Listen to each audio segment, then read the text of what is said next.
Hello everyone. तो आज हम जो है पहले मैथ्स का लेक्चर स्टार्ट करने वाले हैं। ये फर्स्ट टाइम मैथ्स का लेक्चर होगा।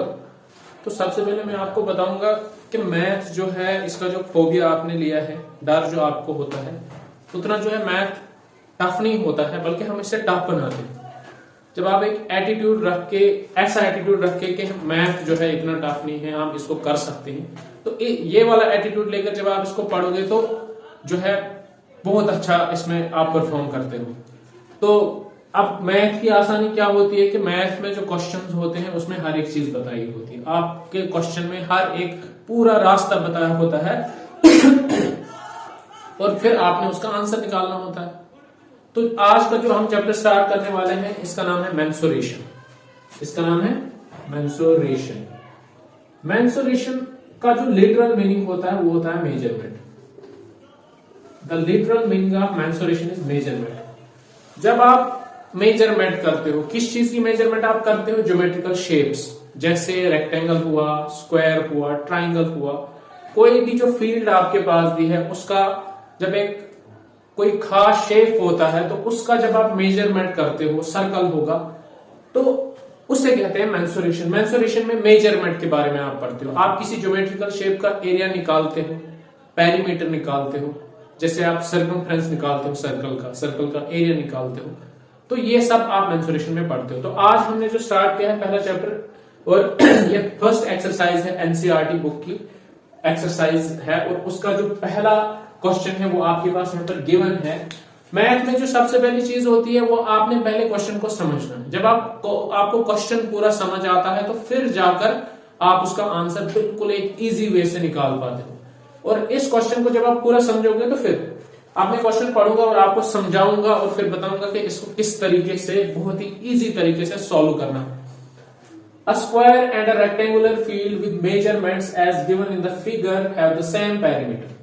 आपके पास दो ज्योमेट्रिकल शेप्स दी है, एक आपके पास यहाँ पर स्क्वायर है और यहाँ पर ये रेक्टेंगल है, और इनके डायमेंशंस आपको दिए हैं। डायमेंशंस मतलब मेजरमेंट्स, जैसे स्क्वायर की साइड 60 मीटर है और रेक्टेंगल की एक साइड जो है लेंथ जो है वो आपको गिवन है 80 मीटर। तो अब क्वेश्चन कहता है कि which field has a larger area. इन दो फील्ड में से आप बताओ हमें स्क्वायर का एरिया ज्यादा है या रेक्टेंगल का एरिया ज्यादा है। तो ये चीज हमने ढूंढनी है। तो पहली चीज आपने दिमाग लगाना है कि ये तो बहुत इजी क्वेश्चन है, इसमें सीधा पूछा गया है कि इसका एरिया किस फील्ड का एरिया ज्यादा है, स्क्वायर का या रेक्टेंगल। लेकिन फर्स्ट आपने देखना है फिगर्स को। क्या स्क्वायर की जब एक साइड दी है 60 मीटर, इसका मतलब स्क्वायर की सारी साइड 60 मीटर होंगी, क्योंकि स्क्वायर में जो जितनी भी साइड्स होती है पूरी चार साइड्स इक्वल होती है।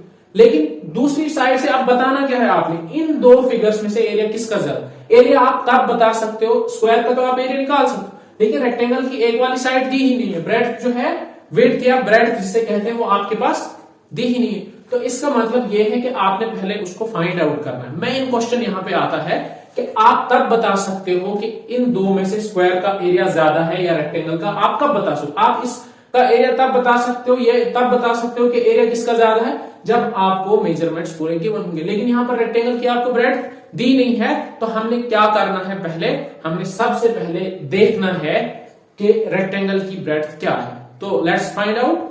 तो आप चलिए मेरे साथ। तो सबसे पहले हमें दिया है side of square. Side of square is equal to 60 metre, और फिर हमें दिया गया है length of rectangle. Length of rectangle जो हमें दिया है दैट इज गिवन 80 मीटर। अब आपको पता है कि रेक्टेंगल का एरिया ढूंढने के लिए हमें ब्रेड्थ भी पता होनी चाहिए, तो इसलिए हमें ब्रेड्थ को फाइंड करना। लेकिन अब ब्रेड्थ को ढूंढेंगे कैसे? उसके लिए यहां पर क्वेश्चन में क्लू दिया गया है। क्या दिया गया है कि जो स्क्वायर और रेक्टेंगुलर फील्ड है उनका पेरीमीटर जो है सेम है। ये यहां पर स्क्वायर है, ये रेक्टेंगल, इनका कहा गया है कि इन दोनों का पेरीमीटर सेम है। ये तो मेन क्लू है, इसी से आप पूरे क्वेश्चन को आसानी से निकाल सकते हो। तो आपने क्या यहां पर लिखना है? अकॉर्डिंग टू क्वेश्चन में लिखा गया है, according to question, perimeter of rectangle is equal to perimeter of square, this is given, ये आपको गिवन।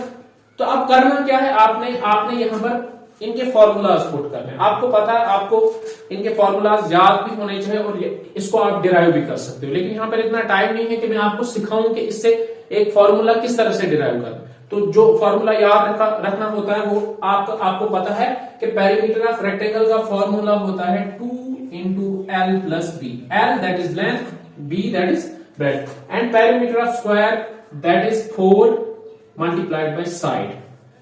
This is, अब यहां पर ये जो यहां पर आपको वेरिएबल्स है जैसे लेंथ है, ब्रेड्थ है और साइड है, ये वेरिएबल्स है आपके पास, ये पहले ऊपर ही गिवन है और इनकी जगह आपने इनकी वैल्यूज रिप्लेस करनी है।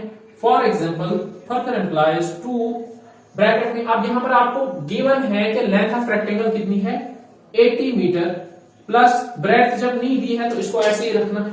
फिर यहां से 4 मल्टीप्लाइड बाय, अब क्या है पेरीमीटर ऑफ स्क्वायर, स्क्वायर की साइड क्या है, स्क्वायर की साइड आपके पास है 60 मीटर, तो साइड की जगह आपने लिखना है 60 metre. Now what you have to do, आपने क्या करना है, अब इस 2 से क्या होगा, जो ब्रैकेट के अंदर 80 मीटर प्लस b है, ये दोनों मल्टीप्लाई होंगे, पहले 80 होगा तो 2 मल्टीप्लाइड बाय 80 आपके पास बनेगा 160 metre plus 2 multiplied by b that is 2b is equal to 4 multiplied by 6 that is 40, 0 4 6 are 24 that is 240 metre.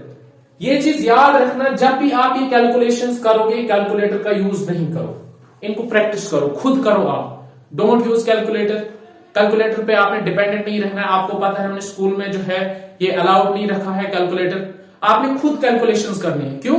क्योंकि आपने आगे कॉम्पिटिटिव्स के लिए प्रिपेयर होना है, आपको खुद जो है एक माइंड बनना चाहिए कि आप इन कैलकुलेशंस को इजिली जो है और क्विकली कर पाओ।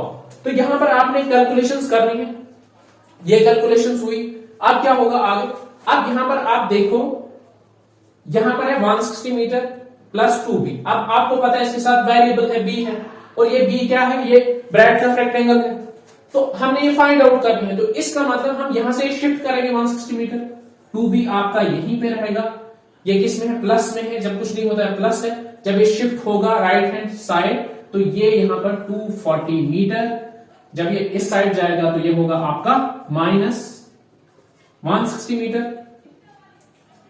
2b is equal to 240 minus 160, 0, 14 minus 6 8, 2 1 minus 1 0, तो आपके पास क्या आया, 2b is equal to 80 metre. अब क्या होगा, अब हम पहुंचने वाले हैं क्वेश्चन को सॉल्व करने में। अब यहां पर b, 2b का मतलब होता है 2 मल्टीप्लाइड बाई b, अब b जो है फर्दर एम्प्लाइज b यहीं पे रहेगा and this 2 will be shifted to the right hand side, ये 2 जो है हम करेंगे शिफ्ट राइट हैंड साइड।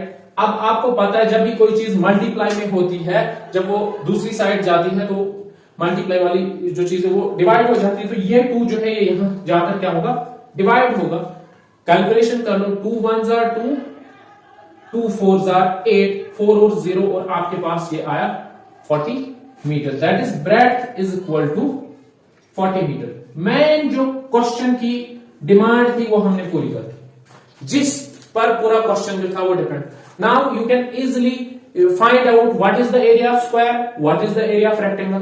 अब आप यहां पर आसानी से निकाल सकते हो area of square is equal to, क्या होता है फॉर्मूला, साइड का स्क्वायर, साइड किसके बराबर है, स्क्वायर की, 60 मीटर स्क्वायर इसका। अब क्या होगा, 60 मीटर का स्क्वायर क्या होता है, आपको मैंने शॉर्टकट्स भी बताए हैं।